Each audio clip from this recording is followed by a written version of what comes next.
रायजो सभानि एमपि रोनगोरा नार्जारिया भुटान हादरनि जौ कारखानानिफ्राय बोहैबोनाय बिस गोनां दैखौ नायदिंफैदों। चिरां जिल्ला भारत भुटान सिमनानि दादगारि हाथिसार ओनसोलनि टुक्रे बस्तियाव रायजो सभानि एमपि रोनगोरा नार्जारिया भुटान हादरनि जौ कारखानानिफ्राय बिस गोनां दै बोहैबोनायखौ नायदिंफैदों। नायदिंनायनि उनाव बिथां रोनगोराया खोथा होयोदि भारत सरकारजों रायलायनानै थाबैनो होबथागोन होननानै फोरमायदों। बे नायदिंनायावनो बाहागो लाफैदों एम रनजित बसुमतारीनि पिए प्रणय मुसाहारि, चिरां जिल्ला इउपिपिएल आफादगिरि निर्मल कुमार ब्रह्म, 14 नं चिरां दुवार ब्लक कमिटि इउपिपिएलनि नेहाथारि निखिल बरगयारीजों गोबां दैदेनगिरिफोरा टुक्रे बस्ति गामिनि आबादारि देवेन्द्र कुमार बिथाङा रायजो सभानि एमपि रोनगोरा नार्जारिया बेबायदि नायदिंफैनानै मोजां आसनि लानायखौ गोजोननाय फोरमायदों। दादगारि ओनसोलनि टुक्रे बस्ति होननाय मोनसे जायगा, बेहाय भुटाननिफ्राय मोनसे दै बोहैबोयो। जि दैयानाखि भुटाननि बियार फेक्टरनिफ्राय बोहैबोयो आरो बियार फेक्टरनिफ्राय जि गाज्रि दै बेयो भारतथिं बोहैबोयो। बे बोहैबोनाय दैया गाज्रि रोखोमैनो जोंनि भारतनि सिमनायाव थानाय टुक्रे बस्तिखौ लाफानानै ओनसोलाव थानाय गासैबो रायजोफोरखौ गोबाङैनो खहा खालामदों। बिराद गाज्रि मोनसे गेस बहाय सोमजियो आरो बे दैजों बोहैलांनाय जि गाज्रि बेखौ दै गाज्रिखौ जोंनि मोसौ मोसा दै लोङो, गामिनि मानसिफ्रा दैमानि दैखौ लोङो, बेजों गोबां बेमार आजार जायो। बे गासै बाथ्राफोरखौ लानानै ओनसोलनि रायजो राजाफ्रा आंखौ फोरमायदों जे भुटाननिफ्राय फैनाय बे दैसाखौ भुटान गभर्नमेन्टजों रायलायनानै जे बिनि जेंना सुस्रांनायनि लामाखौ लानांगौ। बे मथेयैनो आङो दिनैहाय बे टुक्रे बस्ति गामियाव फैदों। गमामायैनो बे बाथ्राया नंमारगौना नंमारा होननानै दा फैनानै आं नुफैबाय गमामायैनो दैया बोहैगासिनो दङ। दा गुफुर नुदों, गोबां गेसाव मोनामगासिनो दङ।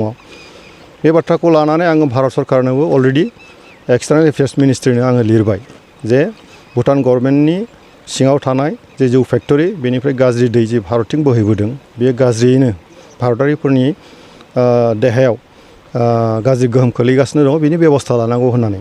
आरो बे मथेनो एक्सटार्नेल एफेयार्स मिनिस्ट्रिया आंनो मोनसे रिप्लाइ हरदों जे जों थाबैनो भुटान गभर्नमेन्टजों सावरायनानै बे जेंनानि सायाव सुस्रांनायनि बेबस्थाखौ जोङो लागोन होननानै। आङो बे बागै खोब मोजां मोनदों।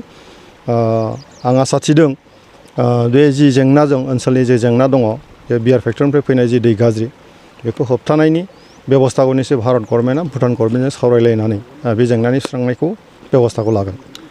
सार, खोनानो मोननाय बायदिबा बे बियार फेक्टरि बोहैबोनाय दैजोंहाय मोनसे बिफां लाइफां, हाग्रा बंग्रा, माइ आबादफोरबो थैनायखौ जों खोनानो मोनदों। दा बियो बेसेबांसिम बे केमिकेलनि गेजेरजों बेसेबांसिम बे भारत सरकारा आं लिरनानै होखांनायनि उनावहाय एक्सटार्नेल एफेयार्स मिनिस्टारा बेखौ अफिसियेलि स्टेपखौ लागोन।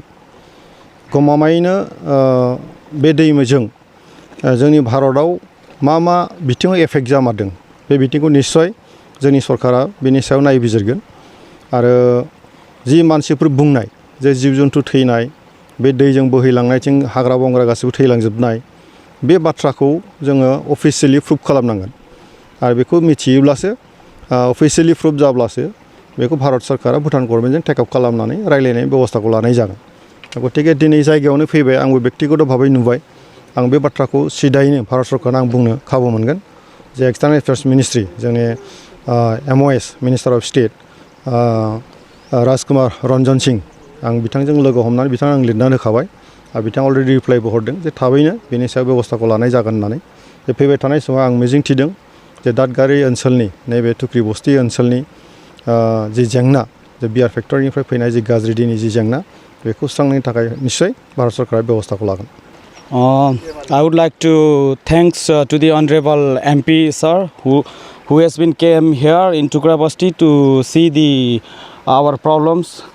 Because of these problems we are facing a lot of problem in our life, because not only we are facing the problem, all the wild animals and domestic animals also facing problem due to this dirty garbage.